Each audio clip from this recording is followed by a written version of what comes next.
I was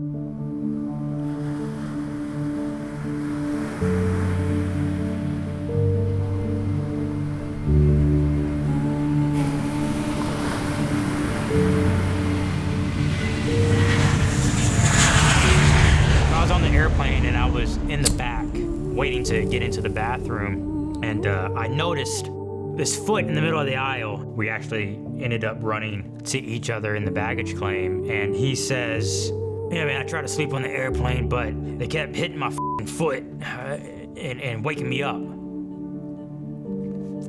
at that point, I had to pinch myself to make sure I was still living in reality. All right, here we go. Ready?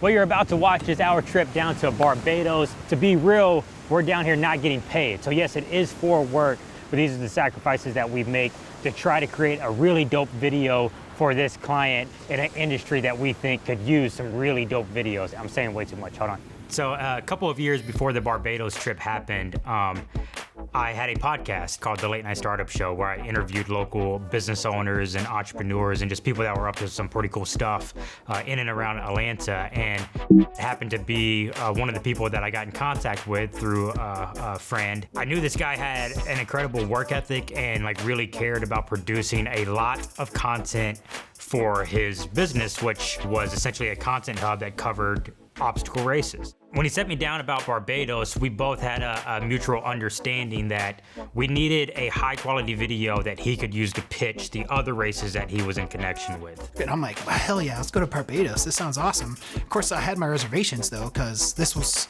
they didn't have the budget. He said that they were willing to pay for expenses, put us up at the Hilton Resort, pay for our flights, but there was no money for the production itself. But it seemed like a good idea to take the gig on, because having an amazing video made of this race now can tap RCR into that entire industry. Knowing the type of video that I wanted to pitch, I had to have full control of the video. I had to have creative say, and he led me to believe that that's exactly what he wanted. We knew we were kind of doing a favor, but I also knew that the value from creating this video and the BTS that goes along with it is just, we can't pass this opportunity up. We have to go. So we get to Barbados, and as soon as they open the door and you go down the stairs off the airplane, you feel just the island air. It almost felt like a vacation, but we were there to work.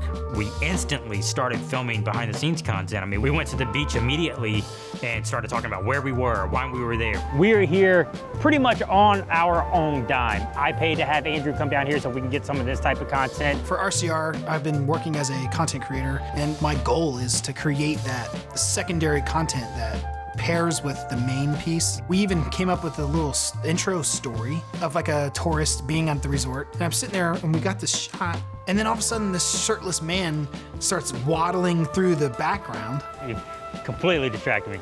He's not respecting what we're there to do. And that's like incredibly frustrating. So we drove around to where each main obstacle was, and when I'm scouting, I'm looking for shots, angles, I'm looking at which way the sun's setting, all that on top of the actual plan and scheduling and how to approach the day. But when we get there, none of the obstacles were really built yet, and the race starts tomorrow. And at that point, I started getting the feeling that this was gonna be a complete and utter show. I was sitting there thinking, I don't know how they're gonna be able to put this together. Day one, we showed up. There's a crawl thing that you gotta crawl under. There's these smaller wood walls that you gotta jump over. There's these two huge walls that you gotta climb over. There's these logs that you gotta balance on. There was not a single obstacle in this field at the location scout that was less than 24 hours before this. And I'm like, did the whole island show up overnight and put all this together? Nuts, man. And then get this We're driving around to the obstacles is asking about our transportation.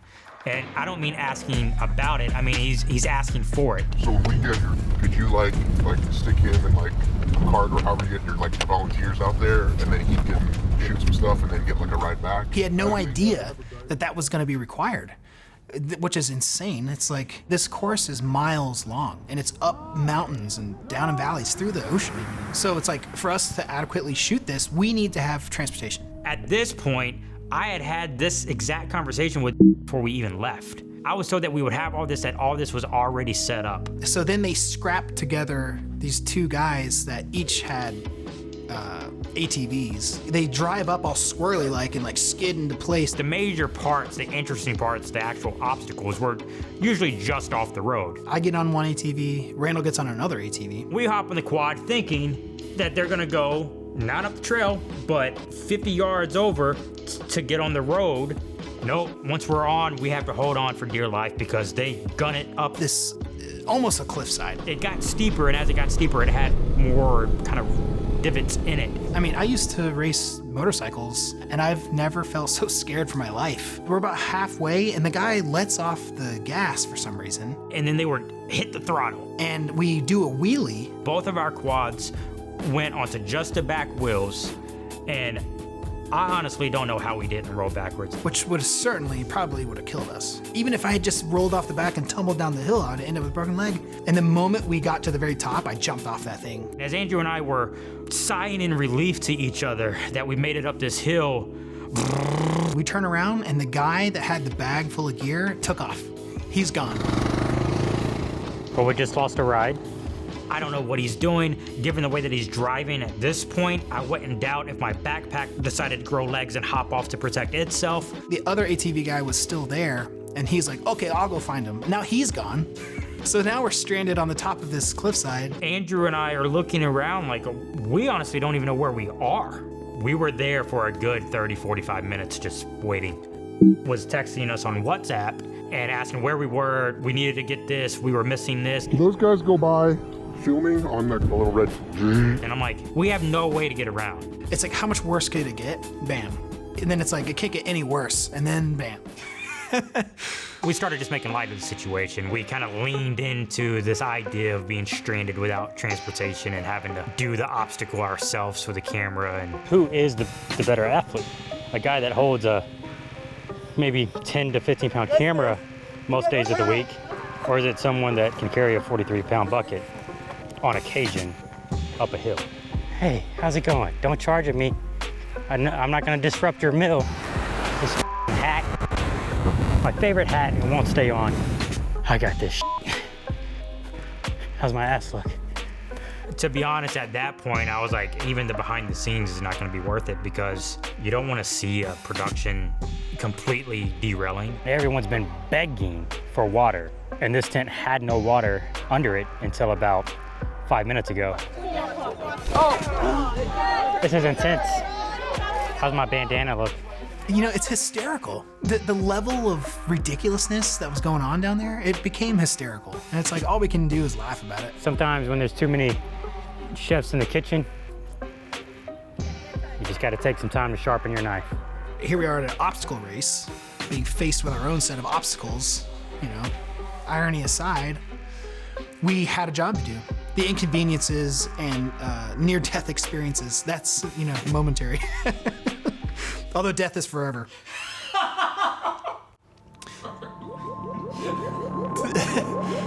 We go down to this part, and I specifically told the quad driver to not take the trail. Instead of taking what would have been the left turn to get us back in the street, they take us to this other field that's like not level. And I mean, they're just hitting them full speed, and me and Andrew are just bouncing back and forth. Like I'm bumping into them, they're bumping into me. I'm trying to hold on to my camera and my backpack, and I'm just doing this. Eventually, he goes over one hill that I think he didn't know was as steep as it was, and we just kind of just hit and came to this stop, and the impact and the force of that caused my monitor to then twist and break and completely snapped off. Hold on a second.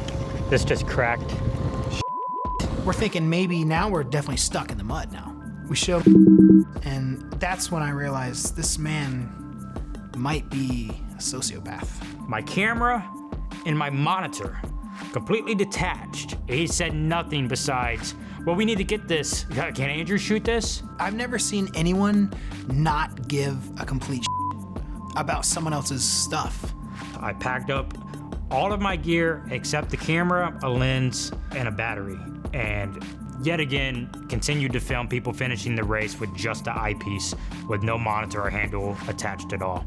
We literally are on a train and there's no more tracks left. Now we're just crushing through the ground. And then started asking us to film more and more content for him.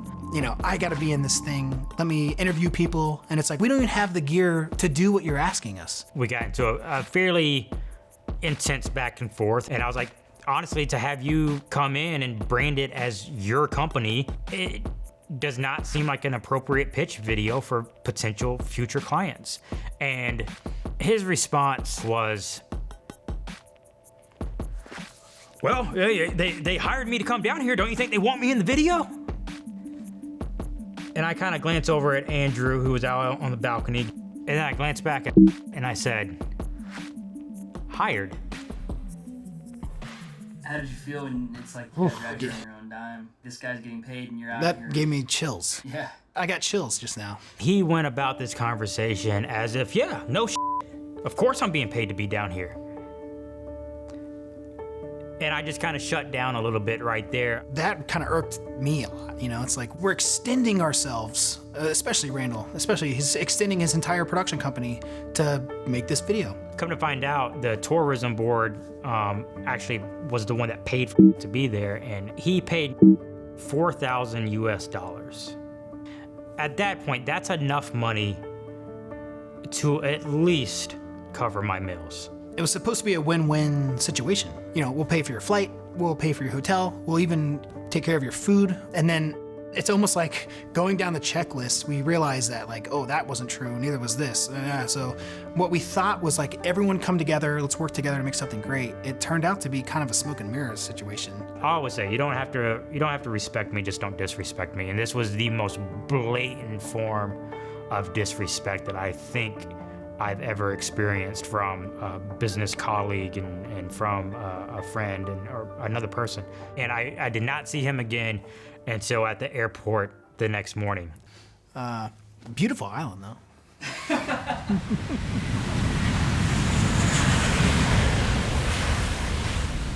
So I was on the airplane and I was in the back waiting to get into the bathroom, and I noticed this foot in the middle of the aisle, which is a huge pet peeve of mine, and I videoed it. We got back in Atlanta, and we were both doing our best not to run into each other. Unfortunately, the baggage took a little long, so we actually ended up running to each other in the baggage claim, and he says,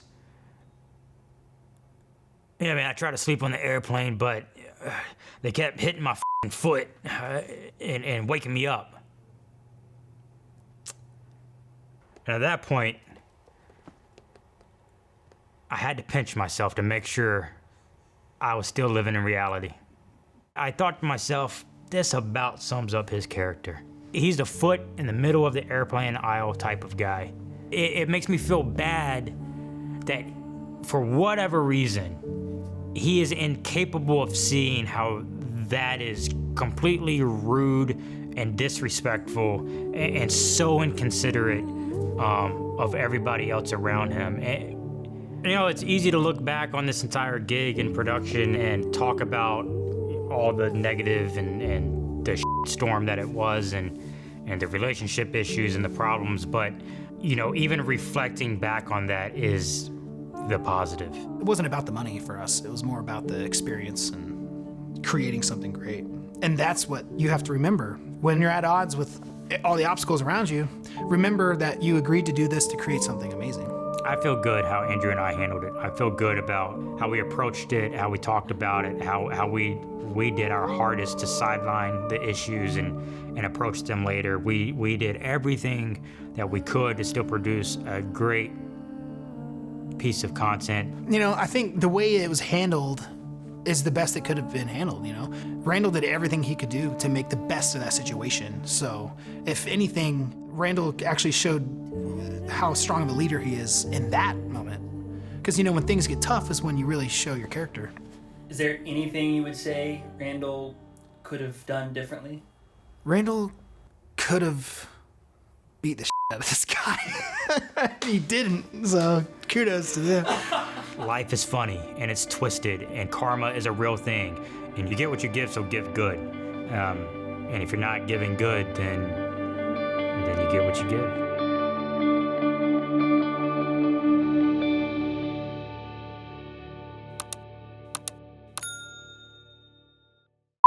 Thank you so much for coming along the journey of our trip down to Barbados. We honestly thought that we would get nothing out of this project, and a year later we started sorting through the footage and realized that maybe there's something here. And I think what's here is a inside look to what it's like being a self-employed business owner, entrepreneur, when the hits the fan. When you really get to a point to where you have every reason to complain, to be negative, to pull the plug on the project, but what it looks like to persevere through that adversity and to figure out what you're truly made of, to figure out how you can look at things through a positive lens and deploy empathy first, and then to reflect on a experience in a project or a job that was very bad and negative and not a good experience, but actually take something from that. It is about how you respond and about how you react and about how you control your emotions and your feelings and how you maintain a level of respect for yourself and your own value. And you ask how you can do better the next time and move the on. So, 2, I appreciate everything that we learned from this, and I appreciate the time together, and I actually enjoyed the experience, and I'm glad that we got a piece of content out of this. No harsh feelings, brother. It's all love from here on, and this project is wrapped.